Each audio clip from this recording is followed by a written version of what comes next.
Toto Wolff, he described last weekend at Interlagos as horrible. Yes, it was truly horrible. Just how horrible? Well, on a scale of USF 1 to 40 course, I would say we were Andrea Moda. Oh, that is bad. Yes, that's bloody bad. And as Lewis said, as soon as we can get rid of this goddamn W14, the better. It is bleeding terrible. But you know what they say, Toto? If it bleeds, you can kill it. I'll do the Schwarzenegger jokes if you don't mind.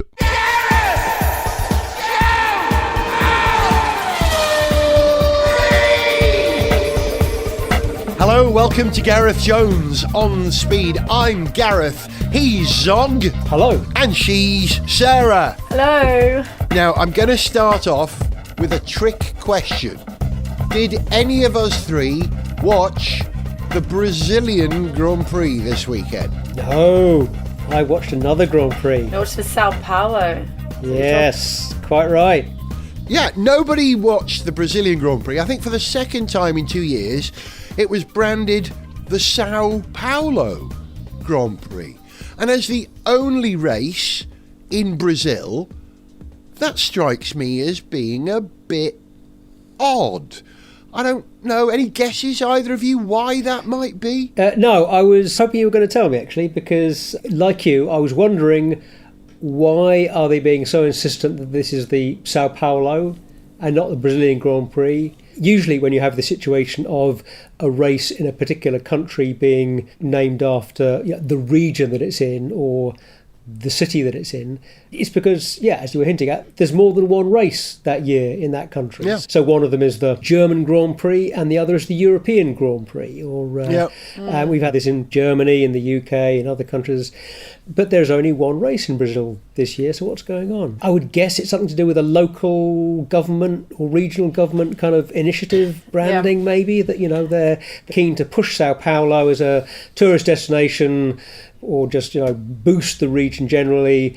And if you've got a Sao Paulo Grand Prix, that's going to help to do the trick. That would be my instinct. That would be my answer too, I think, Zog. I think it's just branding. Yeah. I mean, they don't say the Melbourne Grand Prix, they say the Australian Grand Prix, but then they have Azerbaijan and Bahrain. It's just, I'd say it would be branding because each Formula One, they all have their own, I guess, marketing team. The actual Grand Prix itself have their in-house team that helps promoters. That's what I was going to say. Yeah, of course. Yeah. I reckon you're both right. My guess is that the national government of Brazil, because pretty much every race in the calendar except I think Britain and maybe one or two others has some kind of funding that comes from national government. But I reckon the reason why it's not the Brazilian Grand Prix is that the Brazilian national government haven't put money in. But Zog, like you said, the regional government of Sao Paulo, the city and the region, have invested money in it, and therefore they want their return. Oh, we want to call it the Sao Paulo Grand Prix. And curiously, there was someone, a pal of Tycho's here when we were watching the race on Sunday, and they said, where are they? Where is the race? I said, oh, it's in Sao Paulo. And they said, oh, one of the most dangerous places in the world. So, maybe Sao Paulo are trying to say, no, it's not a violent, dangerous place at all. We have Formula One here. It's upmarket. It's perfectly safe. Maybe that was it. Who knows? But once again, we had another sprint weekend, the final sprint weekend of the Grand Prix season, which, if you add up all the sprint races and was it 24 Formula One races, that's 30 races to watch this year, which is pretty much double what it used to be, 15 or even 20 years ago. And I know I say this every time on the programme, I really struggle to find time to watch the sprint and the Grand Prix over the weekend. If practice is on, I can have that on in the background and I'm working on my computer. If something intriguing happens, I can pause for a minute. But a race requires your full attention. So I have to make the choice. Do I stop working and watch the sprint, or do I continue working? Something has to give. And this is me, one of us, a hardcore F1 fan, saying, I haven't got time to watch all the races. Yeah, but I would argue that the sprint race is about the right length that you can, if you get your timing right, you can have your lunch during the sprint race, for example. Yeah. There are ways to work it into your day if you're a little bit creative. I can't even remember what happened in the sprint now. I take a guess. Verstappen won. He usually wins, doesn't he, and everything? He did. Yeah. Maybe it's a function of getting older or just too much Formula One. I can't keep both in my head. I can only remember the Grand Prix result. And it was a good Grand Prix. Well, yes, it was. I think it was one of the best all year, they're saying. I mean, there wasn't a lot of action in the middle of the race, but towards the end and the beginning we had Charles Leclerc from Ferrari. He didn't even start the race, unfortunately, because he crashed out in the formation lap. So that was very sad. I was very sorry for Charles Leclerc. So that was a bit of action. And then we had a bit of action in the takeoff. It was the Haas car, I think, that went flying. Yeah, it was Magnussen, wasn't it? Who squoze Hulk and Albon. I mean, Magnussen's a bit of an elbows-out driver, isn't he? And you've got to be careful, really. And he wasn't, and they all paid the price. Magnussen's all elbows sometimes, it seems. That would be a little bit unfair. I mean, he was also rather unlucky there, I think. But yeah, that was a messy incident. I think what they are applauding most of all from the race, or the take-home, is that Fernando Alonso really is possibly one of the greatest drivers in history, given how he was able to manage his car and save on, energy and his tyres, to be able to surpass or challenge Perez and win that third place. And they went back and forth a few times, and then he nipped him in the bud at the very end. Yeah. And I think he really did commit to that, Alonso. After the race, he spoke about his energy saving and his tyre strategy. And he said there was a crucial moment in the beginning of the race where he was able to overtake Hamilton. And if he didn't do that, then he wouldn't have had success towards the end of the race. So I thought that was good. So I suppose the highlight for me would be Alonso's performance. Yes. Me too. It was something special, yeah. I'm a huge fan of Alonso 2.0, the new model Alonso. And this weekend really was spectacular, to have the oldest driver in the field having such a good scrap with Perez and then making it to third place in the podium. Yeah, I just love the Alonso we've got at the moment. Definitely driver of the day. Although there were also some other great performances in there that are easy to overlook. Tsunoda finishing 7th, I think, and ahead of Ricciardo. Whether Ricciardo is going to put in the performances that will secure him a better drive next year is, one of the talking points at the moment. And there's kind of this implication that we really expect him to be better than Tsunoda, to out-qualify and out-race Tsunoda. But, Tsunoda's risen to the challenge this weekend, and Ricciardo was unlucky at the start. His rear wing was hit by a flying tyre from that incident. He had to pit, and by the time he come back out and he lost out because of the red flag, he was a lap down along with Piastri. Now, his scrap with Piastri during the race, for me, was another highlight. There was some great racing there. It's a shame they were so far down, but at the same time that Ricciardo was having all this drama, Tsunoda is a couple of places ahead of him, free of trouble and getting points for the team. So credit to both of the AlphaTauri drivers this weekend. Also, one of my star performances of the race was the tyre that came off that accident. Because did you notice the way that it bounced? After it had caused all the chaos by bouncing across the track and hitting a couple of cars and then rolling on, the way that it was bouncing away from the track, because the tyre had come off and been damaged, and it wasn't completely round, it was an eccentric shape, it wasn't bouncing evenly, and it was kind of skipping and dancing in really a rather beautiful way. And honestly, I thought that was one of my moments of the race. I thought it was a really beautiful, odd little moment, seeing this tyre with a rather light-hearted sort of nonchalant air, skipping away from all the trouble it had caused, Well, mad props, as the young people used to say, to Danny Rick for doing his level best to try and predict where that eccentric tyre was going to land. You saw him weighing it up from his point of view, the onboards, and then just jinking slightly left, but it still got him. It just clipped his rear wing. And I was describing to someone here how light Formula One tyres are. I remember going to McLaren's headquarters in Woking 25 years ago, I think it was now, being told, oh, look, there's a couple of Formula One wheels and tyres. Pick them up, Gareth. And I took hold of each and was able to pick them up above my head, both of them. Wow. Almost no weight whatsoever. So for an object that light to have that much energy in it to be able to destroy a rear wing, it was all about the speed at which it was travelling. Its velocity gave it its ability to smash Danny Rick's rear wing. And scary stuff, you know, they work hard, don't they, to keep wheels attached to cars with tethers, but if the tyre breaks away from the wheel, there's not much you can do about that. I'm wondering if F1 might look into that in future as a potential danger spot. You might be right there. Maybe the rims, the design of the rim could maybe be a little bit better in terms of retaining the tyres in incidents like that, because we've had tyres come off while wheels were still fixed before. Yeah, I'm sure they'll look at it. Just how dangerous it is, I don't know. Yeah, but I'm sure they'll look at it. I want to bounce back. Talking of tyres, I want to bounce back. I see what you did there, very good. That was a complete accident until I said it, to Alonso. I'm no great Alonso fan, although I admire him as a driver, and I don't think my admiration for him as a driver has ever been higher than the way that he took on Perez in those last few laps. Like you said, Sarah, he'd managed his tyres and his energy level brilliantly.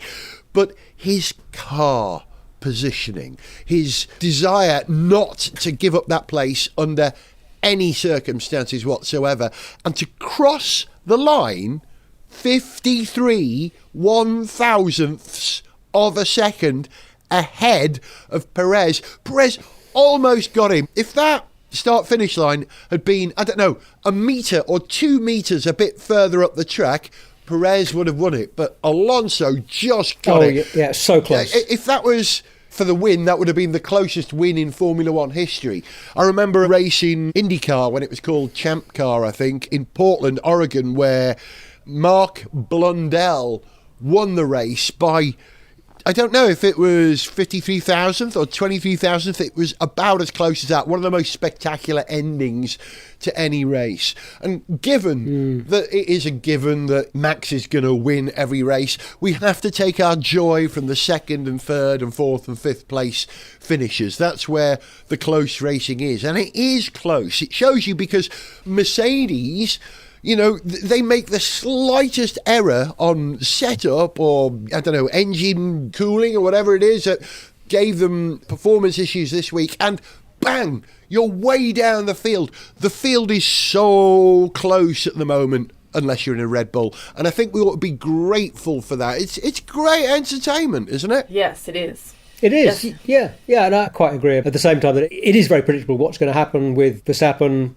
Red Bull, and their pattern of winning races all the time. Yeah, we've got to find our excitement a little bit further back. But yeah, but there has been, real competition, really good racing behind that almost dead cert first place. We've had McLaren, Mercedes, Ferrari, Aston Martin, all being up there racing for best of the rest, really. But that race for best of the rest has been good this year. It's a shame that they weren't all closer to Red Bull.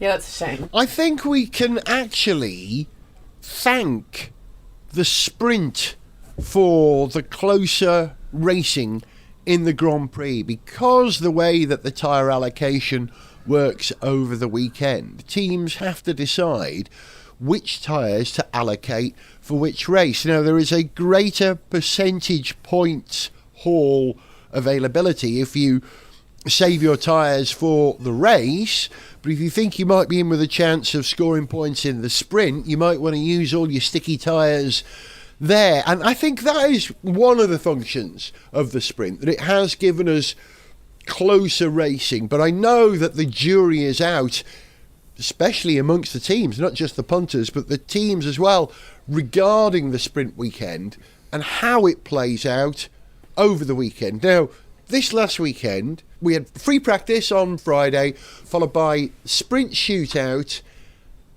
and the sprint. No, hang on, did we? You usually have the qualifying. They changed the qualifying for the main race on Sunday to Friday on the sprint weekends. So on a Friday you'll have the practice and then the actual qualifying for Sunday. And then on the Saturday there will be the sprint qualifying and the sprint race. Yep. And then on the Sunday they have the actual Grand Prix.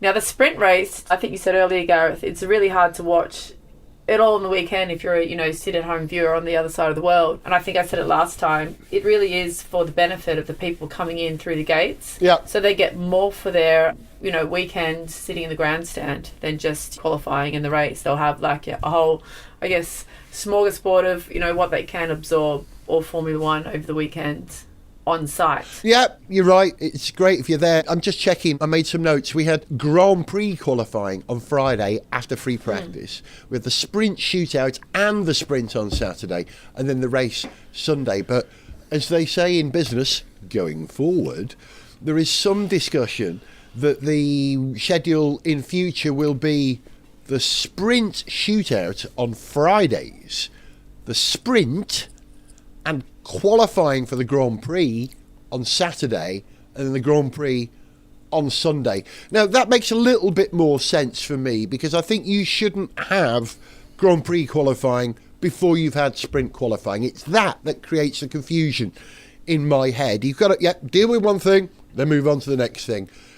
Maybe that's just my logical brain. That's how I see it. I think I can multitask just enough to cope with qualifying for a race on Sunday with both qualifying and the actual event for the sprint in between. Yeah, the tinkering to change those two qualifying sessions over, I don't think I care, and I don't think I have any idea really how that will feel. I think my view of the sprint weekends generally is that I wouldn't want that every weekend. It's just too much. Yeah. Like you say, Gareth, it's just, it's just too much. But I do want it a few weekends in the year. It's good to have these Grand Prix weekends when you think, oh, okay, now this is good. I've got a bit more action on Saturday, some more meaningful action on Saturday that I can tune into.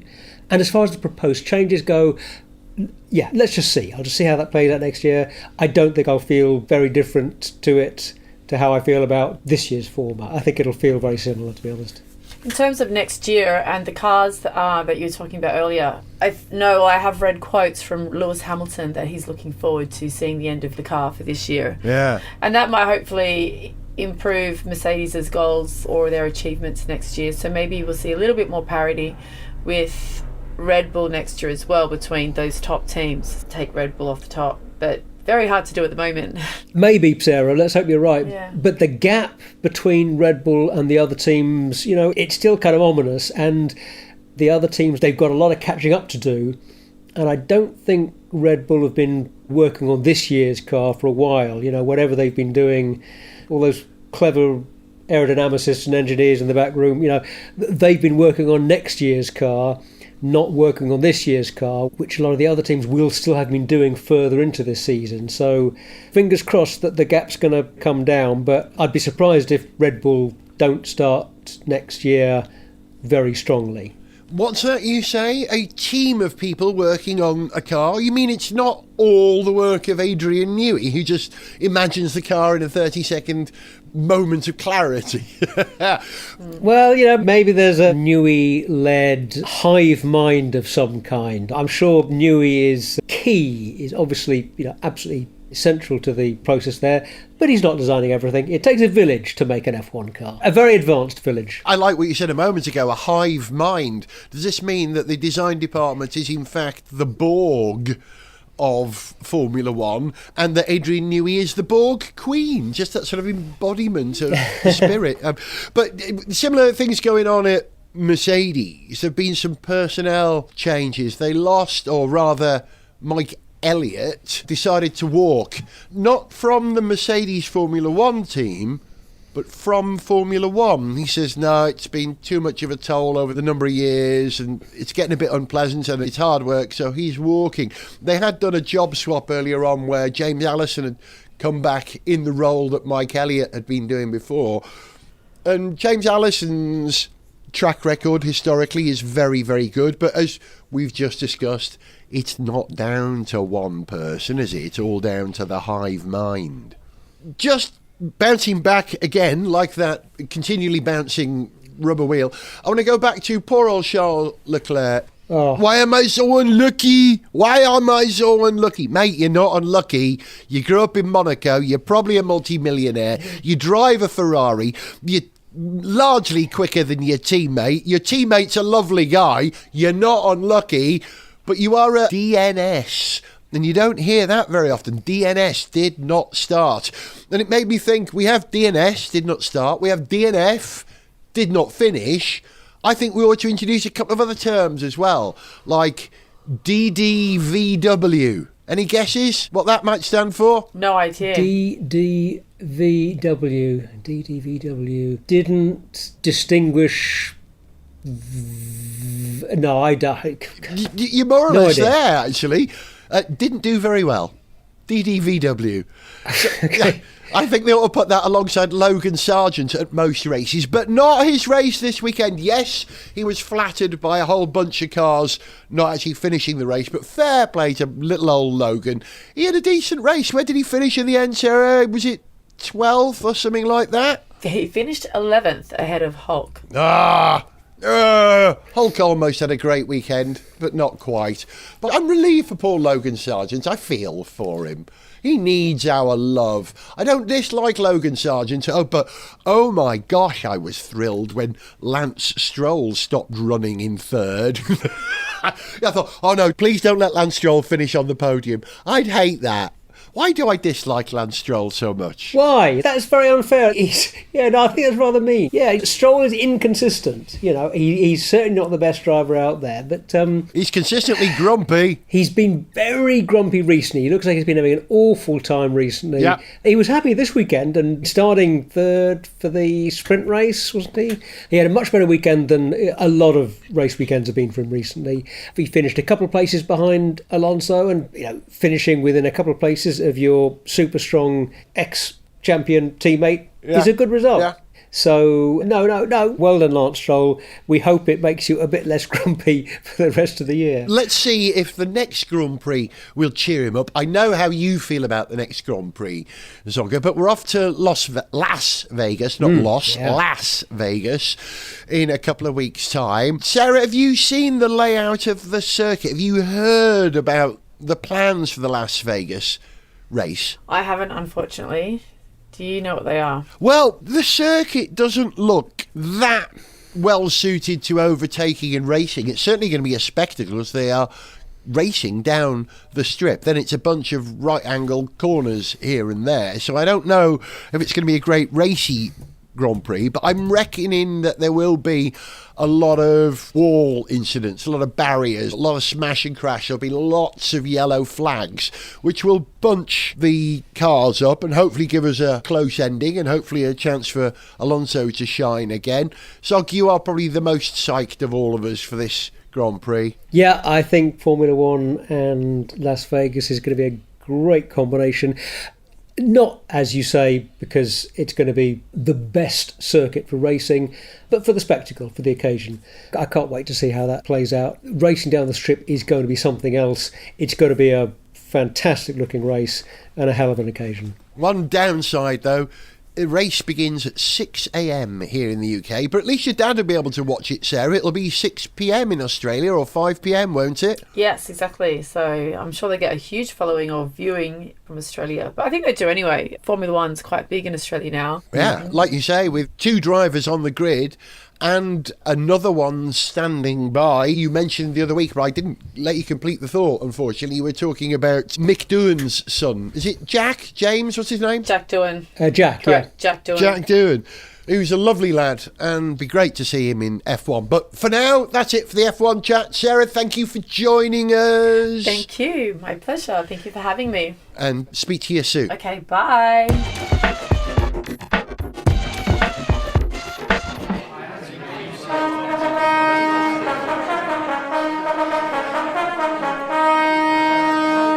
And as Westminster falls silent, King Charles III makes his maiden speech to Parliament.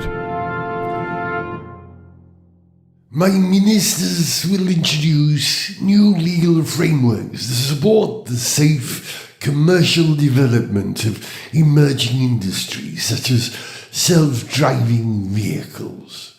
Comprehensive legislation will be drawn up for autonomous vehicles in order to prevent the UK falling behind other nations. Yes, probably places like, I don't know, Burkina Faso or Tuvalu. And if I may deviate slightly from protocol to comment, I must say that this is likely to be an absolute shit show of a process. Now, if I'm done here, I'm off. I'm jumping to one of my Aston Martins, and if you don't mind, I'll drive the bloody rascal myself. Autonomous driving nonsense. Bloody hell. What are chauffeurs for? Gareth Jones on speed! Just as this year's Brazilian Grand Prix wasn't the Brazilian Grand Prix, it was the Sao Paulo Grand Prix, this year's Tokyo Motor Show wasn't the Tokyo Motor Show. It's now called the Japan Mobility Show. So that's interesting. It shows you how things are evolving in personal mobility, that we're moving away from entirely car ownership, but we're moving towards, other forms of electric transport, bikes, scooters, hailing a ride, all that. But the thing about the I was going to say Tokyo show, the Japan Mobility Show this year, was that it offered up some classic Japanese areas of excellence that are back. I'm talking specifically about 3 cars. We'll start with perhaps the least interesting of the 3, and it's still an interesting car, and that is the new Honda Prelude. It's a handsome beast, isn't it, Zogger? Yeah, it really is. It's a real looker. Very, very sleek. Lovely eyes. It's a good, sporty coupe. The old Prelude, it was a pretty handsome looking car, I always thought. Yep. But not an award winner. It has lovely clean lines, and I like the little spoiler, the wing on the back. That sort of nice thin element at the very back. Very nice, understated. That is a nice touch. Yeah, 2026, is it that it's expected to I believe so. arrive? Yeah. And it's a hybrid. It's not a pure electric. It's not an internal combustion engine car. It's a hybrid. Now, Honda have got previous with hybrids. They've had the Insight and have had hybrid energy recovery on a couple of their cars, 2 or 3 of their cars over the years, and I'm pleased that they're thinking about sports cars, the joy of driving, and it says something about Honda that they think it's worth pursuing a small coupe, that people will buy it. I'm wondering if they're thinking more about the American market than the Japanese market, because I'm guessing that the Prelude, it'll be the Acura Prelude, I would imagine, in America. Yeah, probably, yeah. And it's gorgeous. Yeah, it is. Not much more to say about it other than that. I think it might be using a version of the hybrid powertrain from the CR-V, I think. Probably. Might be just worth mentioning that. Yeah. You talk about the motivation for producing a new Prelude, what market are they targeting, what do they have in mind here?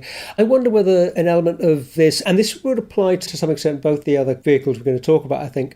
I wonder if there's an element of wanting to make the most they can out of the heritage that they have, a heritage of well-known and well-loved vehicles, and a desire to build on that at a time when, in the sector of new vehicles, largely electric vehicles, Chinese manufacturers are increasingly defying the expectations that, they're going to be a bit cheap and rubbish and we don't have to worry about them. They are making very, very good, very attractive vehicles, and it's tough competition, and drawing on a reserve that you have of well-loved names that you can develop on a new platform in a new vehicle is maybe a good strategy. I think you've nailed it, Zog. I was about to say something similar. The thing about the Japanese car industry in the last few years is that it's been slightly overlooked. Exactly as you said, all the new exciting EVs, sorry, not all, many of the new exciting EVs are Chinese, if not Korean. And these are the people that the Japanese motor industry has to compete with, and identifying a brand that is well loved like the Prelude will help them. You know, it's that trade-off. Do I go for a new exciting brand like, I don't know, Quavilage? You know, there all seems to be new brands being made up every week. Or do I go for something, a Honda or a Prelude? Do I know what I'm going to get for that? You know, they're relying on their existence as a brand rather than being a disruptive startup. Which brings me to the second of the three cars I want to talk about here, and that is arguably one of the most boring cars in the world that is no longer boring, and that is the 2024 model Toyota Prius. This is the fifth generation of the car. They call it the XW60, I believe. And I can't believe I'm actually saying this, it's beautiful. Not just a handsome car. It's beautiful, isn't it? It really is. Yeah, it really is. Yeah, no, yeah, it's really surprisingly, shockingly beautiful. Yeah, shockingly. It's elegant, it's teardrop, it's aerodynamic, it's live. It looks like it's going to slice through something, and it's a Prius I want. And I wonder if this is a fight back, because the poor old Prius is so efficient, it's so useful for driving in cities where you can't drive pure internal combustion engine cars. It's become the de facto taxi cab, the Uber for absolutely everywhere in the world at the moment. And that has sort of killed it as a brand. It's made it seem really uncool. So I'm really pleased that this new car is taking the Prius somewhere quite different. And I was reading something the other week, forgive me if I remember this wrong, but I think I read it on Car Magazine, that Toyota only sold something like 6,000 Priuses, Prii, in the UK last year. That sounds like a shockingly small number, and I don't quite understand why. Maybe it's just increased competition now from the huge number of EVs and other hybrids that are available. The Prius, when it was at its zenith, perhaps in 2012, 2016, was probably outselling everything. You got some information for me, Zog? Well, how many did you say you think they sold in the UK? I think 6,000. Check that figure again. Okay. Because I think it's a lot lower than that. Wow, really? Was it 600? I think it's a factor of 10 lower. Yeah. I think. Wow! That's astonishing. When I was doing a quick Prius facts check before we did this, I've got 563 in 2021. Wow! That's amazing and disappointing. That compares with a little under 18,000 Toyota CHRs in the same period. Which is essentially the same car. So that reflects Prius figures rather than Toyota sales figures, and I guess how old the Prius was looking maybe, but the new model is much sharper looking. It's very much the same format. It's recognisably the same kind of aerodynamic boxy shape, I guess you would call it, generically, but the details are very good. It has an elegance that the previous generation did not have. It just looks classier, more desirable proposition to me. The back is more sorted in particular, I think. You're right, Zog. The previous generation, the current one, the XW50, I've never liked as a car. I think it's over fussy. I think it looks weird. But I think there are two main reasons why the new Prius looks so much better than the previous one. First of all, that lovely teardrop quality that it has. But second of all, it's got, I think, 19-inch wheels, which makes the whole car look a lot more purposeful, less over-bodied. Yes, yeah, it does. No, yeah, it's got a bit more get up and go look, even when it's standing still. They're also pretty good looking wheels they've had on a lot of the press shots, certainly. Yeah. But there seems to be a question about whether that car is coming to the UK. Yeah, we have a new generation Prius, but when Toyota announced that it was coming to Europe, they also said that it would not be available in the UK. So what's the story there? And is that still the case? Well, it wasn't until just a few days ago then they finally said, oh no, it is going to come to the UK. And I'm not surprised, because we're a right-hand drive market. If they're building the Prius in Japan, it's a right-hand drive car. It'll be easy to version it for the UK regulations. But how many people are going to buy it? If only 600 people bought it the previous year, who's going to buy this Prius? It doesn't look like a taxi driver's car. Oh, and it's only available as a plug-in hybrid, which I'm not sure is quite as useful to most taxi drivers as a regular non-plug-in hybrid. Maybe they're pushing the Prius up market. Maybe it's becoming more of an aspirational car. That would be an extraordinary achievement if they are. It would. And is that the best Toyota to try and do that with? Is that a good way to try and develop the Prius at this point in its model life? I don't know. I would have. Good question. I wouldn't have thought so. Well, I'm wondering if it's because it's a saloon rather than an SUV. Are we going to see saloons become a bit more desirable? SUVs are seen as like hatchbacks now, the default version, but you go for a saloon, you're choosing style over functionality. Maybe that's what they're doing. Who knows? Yeah, I'm 100% in favour of pushing back against SUVs and in favour of saloons and smaller cars rather than SUVs for urban driving. I understand the economic motivation for manufacturers in preferring to build and sell SUVs. They make more money out of them, on a vehicle by vehicle basis. But they're awful, terrible things that have no place in cities, broadly speaking, Yeah. They don't belong in cities. Get rid of them. Let's talk about a car, again, from Japan. Again, a coupe. I don't think the Prius is a coupe, but it's got coupe qualities to it. But this thing is absolutely jaw-droppingly gorgeous, and I would love to see this in the city, on the open road, on a motorway, anywhere. And that is the Mazda iconic SP. Now, this was a concept car shown at the Japan Mobility Show, and it is the most beautiful Mazda I have seen as far as I can remember. Oh my God, it looks like an Alfa Romeo, Zog. It does, no, absolutely. And it helps that the show car was in a lovely, rather Italian red. But it does. It looks like it could be an Alfa Romeo concept, for a small, beautiful Alfa coupe. It's just gorgeous. Little two-seater. As you say, it's supposed to be building on the legacy of the MX-5, another extension of a legacy product. But it's a coupe.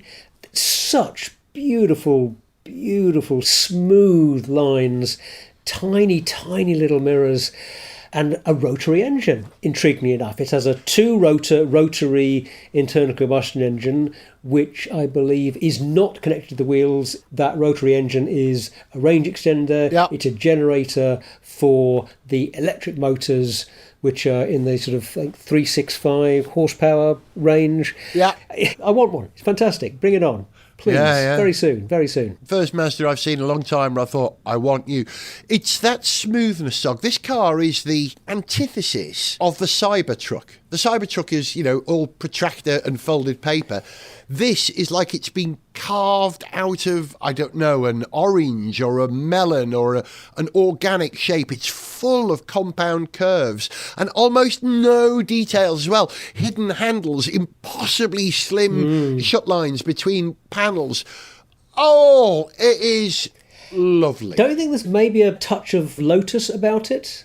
I think yeah. Exactly what Lotus do. Yeah. And great for it. I love a Lotus, and if other people can do it, fair play. The performance is going to be something interesting. Actually, you mentioned the MX-5 as this being building on the heritage of the MX-5, but it's also dipping into our X7 territory as well because of the rotary Wankel engine. Yeah. And they seem to think that a Wankel engine is ideally suited to being a range extender. It can run at its optimum RPM for generating power, sticking it in a small battery, which the two motors, I'm assuming it's got... Oh, no, it's rear-wheel drive, one motor on the rear wheels. Although they're describing it as mid-engined. So the Wankel rotary engine is going to be immediately behind the driver where the boot is at the moment. So it's not going to have the biggest boot space, this thing. But it's a proper mid-engine sports car. It's closer to the MR2 than the RX-7 or the MX-5, isn't it, really, in that respect? That sort of raises a question about, well, okay, yeah, it's mid-engine because the engine is where you'd find the engine in a mid-engine car. But it's an engine that's driving a generator rather than an engine that's connected to a gearbox and then to the drivetrain directly. Does that mean there's some technical regulation that we don't know about that means you can't call it a mid-engine car? Yeah, I just imagine there's some sort of, sports car nomenclature police who are going to step in and say, no, sorry, you can't call this mid-engine. There's no gearbox. It's not connected to any of the wheels. That's not a proper mid-engine car. I don't know. It's... the engine's in the middle. It's mid-engined. Yeah, I'm going to go with that. I think Mazda have come up with their first genre-busting car, haven't they? The mid-engine car with an engine that isn't connected to the wheels directly. That's got to be a first. Maybe I'm wrong. In terms of performance, you said it's got about 350, 360 brake horsepower or thereabouts? I think I'd read both 365 and 374, maybe. Okay. Yeah, something like that. Sufficient power, I think. Yeah. It weighs about 1,400 kilos because it's got a twin rotor Wankel engine and a battery pack and electric motors, which is about 40% heavier than an MX-5. So it's quite a lot heavier. But the idea that Mazda are selling here, that it's for the generation who are in love with driving. It's a driver's car, not an EV, which in many ways is a device for getting you from A to B as efficiently as possible. This is rear-wheel drive. This is tail end out. This is a proper car. It ain't going to be a real car. I think they would have called it the RX-7X or the MX-5X if it was going to be a real car. But it will certainly inform both the RX-7 and the MX-5 going forward. That's the second time I've used going forward in this entire programme, and I think I should stop now and stop embarrassing myself. What you're saying is that going forward, you're going to use the phrase going forward less. I just want to clarify. I'm just checking.